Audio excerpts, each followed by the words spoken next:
Hello everyone, जय हिंद। साथियों, graduation level की जो सीईटी का सिलेबस है वो जारी हो चुका है, लेकिन जो आपके सीनियर सेकेंडरी लेवल की सीईटी है उसका नहीं हुआ जारी। अब जो पुलिस की तैयारी कर रहे हैं स्टूडेंट, उनका सबसे ज़्यादा ये सवाल पूछा जा रहा है, सर ग्रेजुएशन लेवल की जो सीईटी है उसमें सिलेबस में सारी चीज़ें ऐड कर दी गई है। राजस्थान जीके है, मैथ है, साइंस है, हिंदी है, इंग्लिश है, मतलब रीजनिंग है, सारी चीज़ें ऐड कर दी गई है। तो क्या 12th लेवल की जो सीनियर सेकेंडरी लेवल की सीईटी होगी उसमें भी सारी चीज़ें ऐड होगी क्या? तो भैया, लग तो यूँ ही रहा है कि जैसे ग्रेजुएशन लेवल में ऐड की गई है सारी चीज़ें, क्योंकि उनमें जो वैकेंसियाँ आनी है ग्रेजुएशन लेवल की उनमें थोड़ा सिलेबस तो हैवी रहता है। लेकिन मुझे लगता है कि उसी के अकॉर्डिंग जो आपकी सीनियर सेकेंडरी लेवल की सीईटी का सिलेबस आएगा, शायद उसी के अकॉर्डिंग इसका भी सिलेबस आएगा। कोई ज़्यादा चेंजेस नहीं होंगे। और ये जो छोटी लेवल की वैकेंसियाँ हैं, अगर इनको देखते हुए एक दो सब्जेक्ट अगर कम रख सकते हैं तो हो सकता है इंग्लिश वगैरह कम रख दें, थोड़ी मैथ कम रख दें, तो ऐसा हो सकता है इंग्लिश और मैथ को हटा दें। लेकिन बाकी सारे सब्जेक्ट रहेंगे आपके, राजस्थान जीके, इंडिया जीके, संविधान के क्वेश्चन, करंट अफेयर्स। और इसके अलावा अगर अपन रीजनिंग की बात करें तो रीजनिंग वर्बल और नॉन वर्बल लेवल की रीजनिंग होगी, मैथ होगी, ये सारी चीज़ें होगी आपकी सीनियर सेकेंडरी लेवल की सीईटी में भी।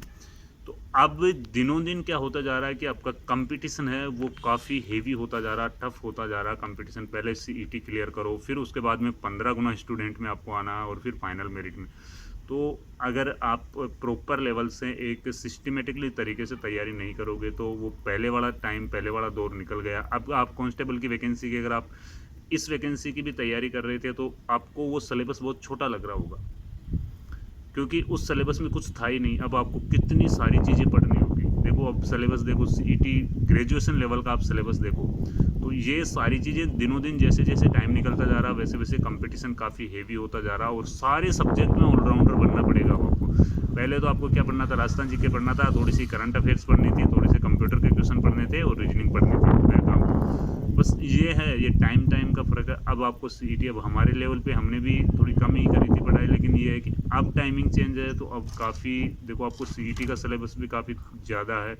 उन चीज़ों को क्लियर करने के बाद में आपको मेन एग्ज़ाम देना है। तो वही कंपटीशन से अगर आप भागोगे, या आप सोचोगे कि यार फिर एंड टाइम पे पढ़ाई कर लेंगे, तो फिर अब कुछ नहीं होगा। तो मेन फोकस, पूरा फोकस सब्जेक्ट को क्लियर करने पे रखें। पूरा सब्जेक्ट अगर आपका क्लियर होगा, जब जाके आप फाइनल रूप से आप चयन हो पाओगे। भैया, बहुत ज़्यादा कंपटीशन हो चुका है, और एक दो सब्जेक्ट में ऑलराउंडर होने से कुछ नहीं होगा। अब आपको ऑलराउंडर सभी सब्जेक्ट में होना होगा, जब जाके आप फाइनल चयन कर पाओगे। 15 गुना स्टूडेंट्स के लिए लड़ोगे पहले, और फिर फाइनल चयन के लिए दो जगह आपको फाइट करनी है, और दोनों जगह ही विनर बनना है। तो दोस्तों, सीनियर सेकेंडरी लेवल का जो सीईटी का सिलेबस आएगा इसी के अकॉर्डिंग आएगा। आप अच्छे से तैयारी करें, ताकि ये पुलिस की आने वाली वैकेंसी है, या और भी वैकेंसियां जो आने वाली है, उनमें आपका अंतिम रूप से चयन हो सके, सीईटी में भी आपका अंतिम रूप से चयन हो सके।